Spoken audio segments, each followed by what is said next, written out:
Digital libraries కూడా ఏర్పాటు చేస్తే బాగుంటుందని సూచించారు అధ్యక్ష. కేంద్ర ప్రభుత్వం అంటే గౌరవ ప్రధానమంత్రి గారి నాయకత్వంలో వన్ నేషన్ వన్ సబ్స్క్రిప్షన్ అనేది తీసుకొచ్చారు అధ్యక్ష. ఇది ప్రధానంగా యూనివర్సిటీస్కే పెట్టారు. కేంద్ర మంత్రితో నేను చర్చించి ఇది తప్పనిసరిగా పంచాయతీ లెవెల్ వరకు తీసుకెళ్ళి ఇన్ఫ్యాక్ట్ పొద్దునే డిస్కషన్ వార్డ్ జిఎస్డబ్ల్యూఎస్ గ్రామ సచివాలయం వార్డ్ సచివాలయాలు ఉన్నాయి కనుక ఇన్ఫ్రాస్ట్రక్చర్ కొంతవరకు ఏర్పడింది కానీ అక్కడ ఒక reading room digital reading room ఏర్పాటు చేసి ఈ వన్ నేషన్ వన్ సబ్స్క్రిప్షన్ అనేది ఆ స్థాయికి తీసుకెళ్తే చాలా మార్పు వస్తుందని బలంగా నమ్మాం. అది కూడా చేస్తామని గౌరవ సభ్యులకు తెలియజేస్తున్న అధ్యక్ష. అదేవిధంగా జిల్లా గ్రంథాలయాలు ఇప్పుడు 13 ఉన్నాయి అధ్యక్ష, కానీ రాష్ట్రంలో 26 జిల్లాలు ఏర్పడినాయి. అది ఫైనాన్స్లోనే త్వరితగతిగా క్లియరెన్స్ తీసుకుని ఆ 26 జిల్లా గ్రంథాలయాలు కూడా బైఫర్కేషన్ ద్వారా ఏర్పాటు చేస్తామని గౌరవ సభ్యులకి తెలియజేస్తున్న అధ్యక్ష. ఇది దీంతో పాటు సెస్ గురించి గౌరవ సభ్యులు కూడా అడిగారు అధ్యక్ష. ఒకసారి కానీ సెస్ చూస్తే 22-23లో సుమారుగా 40% వచ్చింది. 23-24లో ఒక 45% వచ్చింది అధ్యక్ష. ఇప్పుడు ఒక 52% వరకు రెమిటెన్సెస్ జరిగినాయి అధ్యక్ష. వాస్తవంగా పెద్దలందరూ చెప్పినట్లు సెస్ మాకు రావట్లేదు. గౌరవ ఉప ముఖ్యమంత్రి గారు కౌన్సిల్లో ఉన్నారు, ఎంఈడి మినిస్టర్ గారు కూడా కౌన్సిల్లో ఉన్నారు అధ్యక్ష. నేను వాళ్ళిద్దరితో మాట్లాడతాను చేసుకుని తప్పనిసరిగా సెస్ అనేది డైరెక్ట్గా గ్రంథాలయాల అకౌంట్లో వేయాలనేది ఆల్రెడీ లెటర్స్ రాసి పర్సనల్గా ఫాలోఅప్ చేస్తాం అధ్యక్ష. అంతేకాకుండా అధ్యక్ష ఇతర సభ్యులు అడిగారు పోస్ట్ గురించి సుందరారెడ్డి గారు అడిగారు అధ్యక్ష. దాని వివరాలు నా దగ్గర రెడీగా లేవు, అది గౌరవ సభ్యురాలకి నేను సెపరేట్గా పంపిస్తానని తెలియజేస్తున్నాను అధ్యక్ష. కాంపిటేటివ్ ఎగ్జామ్స్కి కావాల్సిన పుస్తకాలు మన ప్రభుత్వం ఏర్పడిన అంటే ప్రజాప్రభుత్వం ఏర్పడిన వెంటనే అది ఏర్పాటు చేసాం. ఆల్రెడీ అందుబాటులోకి వచ్చినాయని గౌరవ సభ్యులు తెలియజేస్తున్నాను అధ్యక్ష. గణబాబు గారి సూచన మేరకు తప్పనిసరిగా లైబ్రరీలు అన్నిటికీ స్టార్ రేటింగ్ ఏర్పాటు చేస్తాం. అద్భుతమైన సూచన మీరు ఇచ్చారు, తప్పనిసరిగా చేస్తాం. విశాఖపట్నం లైబ్రరీకి వచ్చేగల 20 కోట్ల రూపాయల బడ్జెట్తో ఒక మోడల్ లైబ్రరీ ఏర్పాటు చేద్దామని, దానికి ఏంటంటే కొన్ని సెపరేట్గా మీరు అన్నట్టు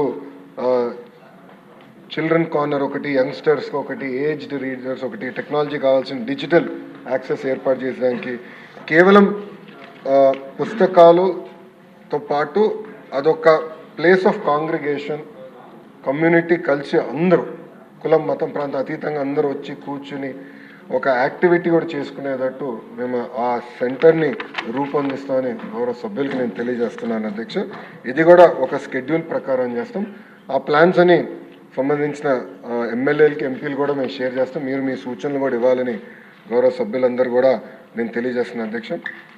మండలి బుద్ధప్రసాద్ గారు చెప్పినట్లు ఇది చాలా కీలకమైన అంశం, మేము చాలా సీరియస్గా తీసుకుంటాం. ఇది తీసుకుని మేము డెలివర్ చేస్తాం. మీరు అన్నట్టు పిల్లల్లో ఈ పుస్తకాలు చదవాలనే అలవాటు రావాలి. చిన్న వయసులోనే అలవాటు అవుతే ఈ ఫోన్లకి అన్నిటికీ కొంతవరకు దూరంగా ఉంటారు. ఆపేస్తారు నేను అన్ను, కొంతవరకైనా దూరంగా ఉంటారని బలంగా నమ్ముతున్నాను. అది మా ఇంట్లోనే మేము పాటిస్తున్నాం. దానివల్ల ఎంత మార్పు వచ్చిందో దేవాంశం నేనే చూశాను స్వయంగా. ఇది ఒక ప్యాషన్ సబ్జెక్ట్ నాకు, తప్పనిసరిగా మేము సీరియస్గా తీసుకుంటాం. రాబోయే 6 నెలల్లో ఈ లైబ్రరీస్లో మార్పు అనేది మీరు చూస్తారు. మంగళగిరి నియోజకవర్గంలో ఒక మోడల్ లైబ్రరీ, ఎందుకంటే నేను కూడా అన్ని 175 నియోజకవర్గాల్లో ఒక మోడల్ లైబ్రరీ కూడా ఉండాలని ఒక నిర్ణయం తీసుకున్నాం. దానికి ఎలా ఉంటే బాగుంటుంది అనేది మంగళగిరిలో మేము ఆల్రెడీ ఏర్పాటు చేస్తున్నాం. ఎండ్కి వచ్చింది వరకు అక్టోబర్లో మేము ప్రారంభిస్తాం. దానికి మిమ్మల్ని కూడా పిలుస్తాం అధ్యక్ష, మీ చేతుల మీదుగా ప్రారంభిద్దాం. మీరు కూడా చూసిన ఫీడ్బ్యాక్ ఇవ్వండి. ఇచ్చి ఒక మోడల్ ఐడెంటిఫై చేస్తే 175 నియోజకవర్గాల్లో ఒక మోడల్ లైబ్రరీ ఏర్పాటు చేసి ఇదంతా ఇప్పటివరకు హార్డ్వేర్ గురించి మాట్లాడు. ఇప్పుడు సాఫ్ట్వేర్ కూడా ఏంటంటే ప్రతి నెల ఎలాంటి యాక్టివిటీస్ చేయాలి లైబ్రరీలో, అంటే పిల్లల్ని ఆకర్షించుకునే విధంగా ఎలా చేయాలి, ఎండాకాలం సెలవులు వస్తే ఎలాంటి యాక్టివిటీస్ పెట్టాలి, ఇదంతా కూడా చర్చిస్తున్నాం. కార్టూనిస్ట్ కూడా మేము కలిసాం అధ్యక్ష. గతంలో కార్టూనిస్ట్గా పనిచేసిన వారిని కూడా కలిస్తే చాలామంది అదొక యాక్టివిటీ ప్యాషన్గా చేస్తారు. అంటే కార్టూన్స్ గీస్తాం, మనం అదేవిధంగా కామిక్ బుక్ స్ట్రిప్స్ తయారు చేస్తాం అనేది ఒక ప్యాషన్గా చేస్తారు అధ్యక్ష. సో ఎండాకాలం సెలవులప్పుడు ఆ యాక్టివిటీ కూడా లైబ్రరీస్లో ఏర్పాటు చేద్దాం.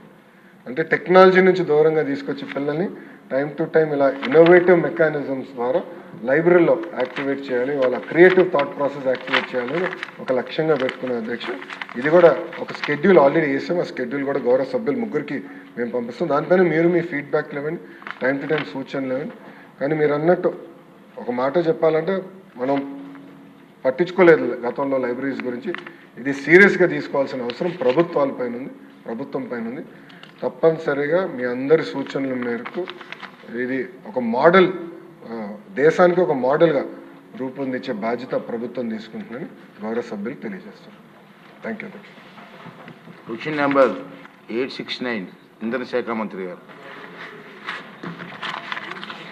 స్పీకర్ సార్, మొదటి ప్రశ్నకు సమాధానం చెప్తూ డాక్టర్ ఎన్టీటీపీఎస్ నుంచి వెలువడే fly ash pollution MOEF minister of environment and forest and AP pollution control board